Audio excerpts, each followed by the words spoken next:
Hello students, now I am going to start question number 8 of exercise 5.1. Now in this question we have an angle is greater than 45 degree. Is its complementary angle greater than 45 degree or equal to 45 degree or less than 45 degree? Okay.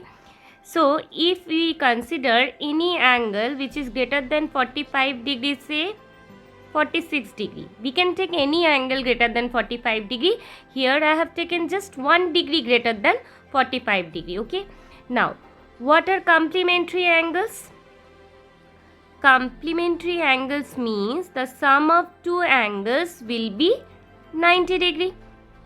Okay. So, we have taken 46 degree. So, what will be the complement angle of 46 degree? So, in order to get 90 degree, what should be added to 46 degree? It's 90 degree minus 46. 90 minus 46 is 10 minus 6 is 4. 9 will be 8. 8 minus 4 is 4. So, it's 44 degree. So, the angle complement to 46 degree is 44 degree. That means what we have observed, that if any angle is greater than 45 degree, another angle should be less than 45 degree in order to get 90 degree. Okay. So, let's take another example. Here we have to take the angle which is greater than 45 degree, say 50 degree. Okay. So, we have to say its complementary angle is greater than 45 degree or equal to 45 degree or less than 45 degree. Okay. So, complementary angle means we will have to make 90 degree. So, that means what should we add to 50 degree to get 90 degree? So, 90 minus 50 is 40.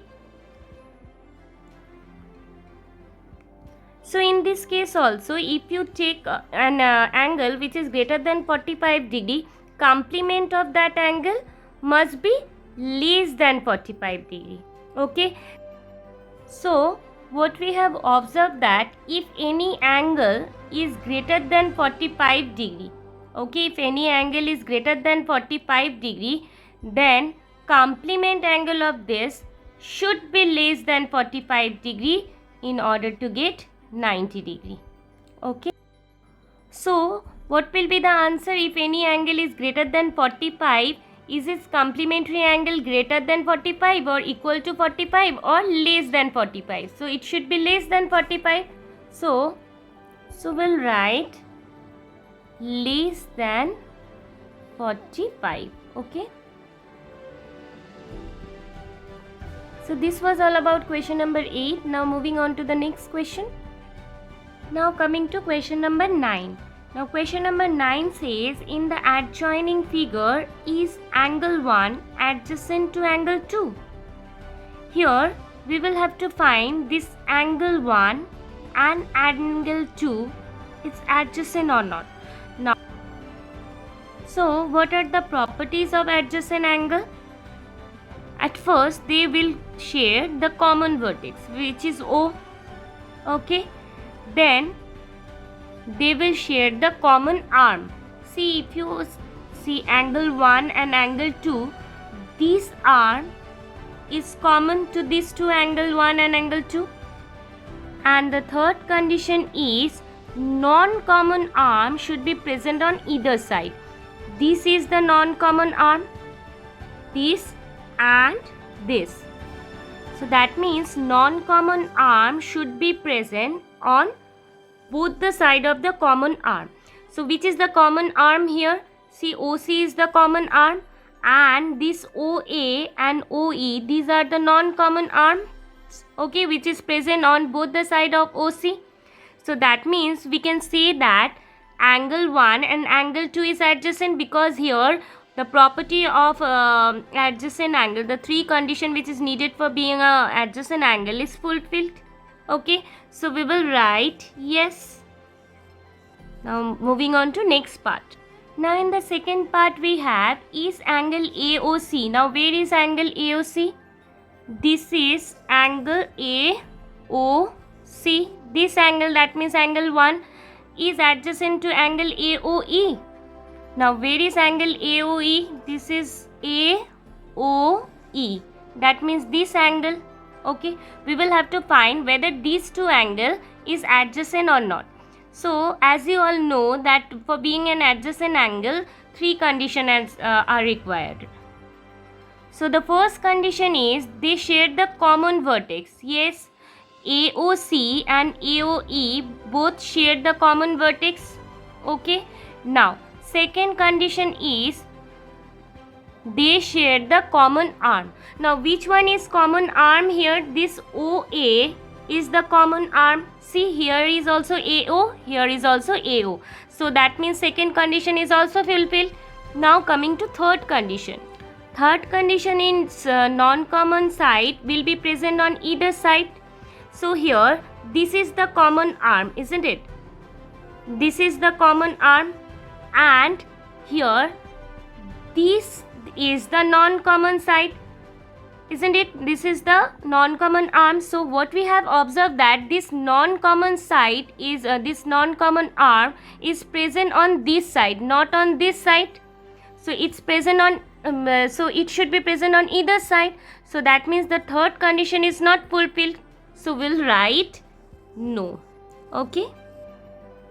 Now in the third part we have, do COE and EOD form a linear pair?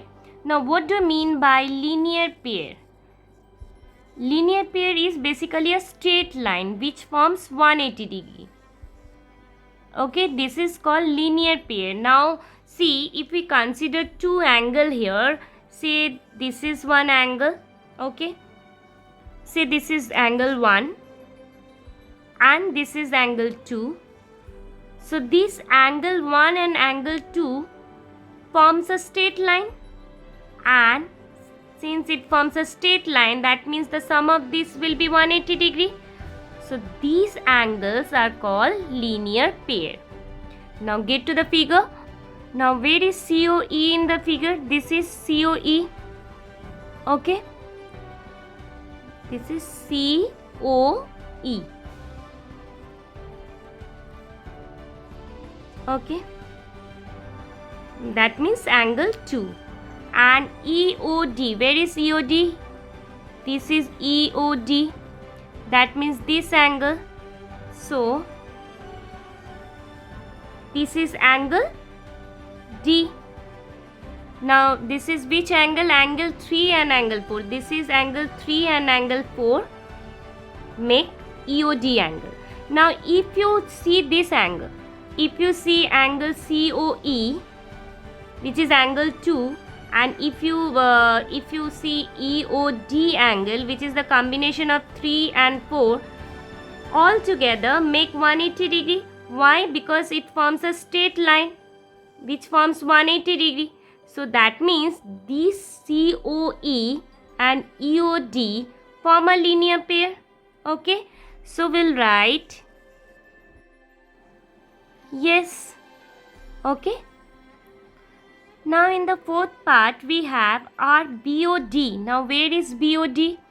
See, this is BOD and DOA.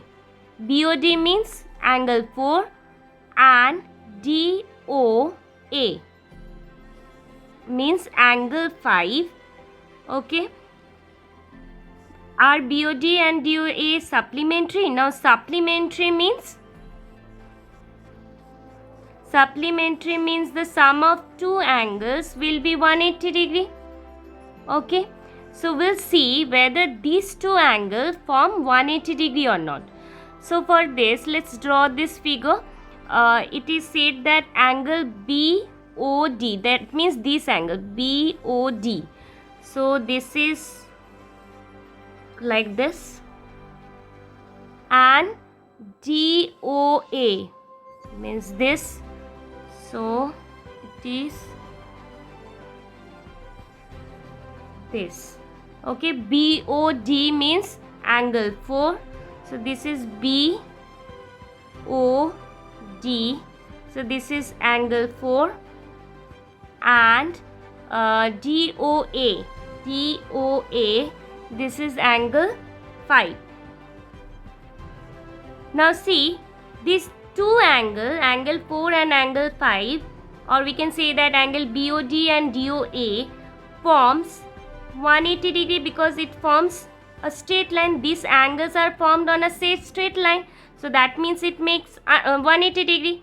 So question was, are BOD and DOA supplementary? Yes, because the sum of these two angles forms 180 degree. So we'll write yes. Okay. Now in the fifth part we have, is angle 1 vertically opposite to angle 4? Now what are vertically opposite angles? So if two lines intersect, means crosses each other, then the angle formed in an opposite way is called vertically opposite angle. Like here, suppose this is angle 1, angle 2, okay, angle 3 and angle 4. So here this angle 1 and angle 3 are vertically opposite angle. So angle 1 will be equal to angle 3 and angle 2 will be equal to angle 4. Okay, so these are the two pair of vertically opposite angle. Now get to the figure now. Now here angle 1 and angle 4 is mentioned. Now where is angle 1 and angle 4? See, this is angle 1 and this is angle 4. That means if we draw the two lines like this, let's name it A, B, C and D. So this AB and CD intersect each other at O point. Okay. Now here is angle 1 and here is angle 4, which is formed in an opposite way. So we can say that angle 1 is equal to angle 4 as these two are vertically opposite angle. So answer of the fifth part will be yes. Angle 1 is vertically opposite to angle 4. Okay. Now the last part of this question. Now in the last part we have, what is vertically opposite of angle 5? So where is angle 5 in the figure? Here is angle 5. Okay. So what we have to find? We will have to find the vertically opposite angle of 5. So let's draw the figure once. This is, now where is angle 5 in the figure? This is angle 5. Okay, so what is the vertically opposite angle of angle 5? See, vertically opposite angle of angle 5 is this. Why? Because these two lines intersect each other at O point, in which this angle and this angle is vertically opposite angle. So here what we have seen, that the vertically opposite angle of angle 5 is the combination of angle 2 and 3. So whatever be the number of angle here, so since 2 and 3 combined is formed vertically opposite to angle 5, so we can say that the vertically opposite of angle 5 is angle 2 and angle 3. Okay. Now, so what is the vertically opposite angle of angle 5? It's COB, because COB angle is the combination of 2 and 3. Okay. So we'll write the vertically opposite angle of angle 5 is angle COB. Okay. So we'll write the answer, angle COB. Okay, so this was the last part of question number 9. It was all about question number 8 and 9. Thank you, students.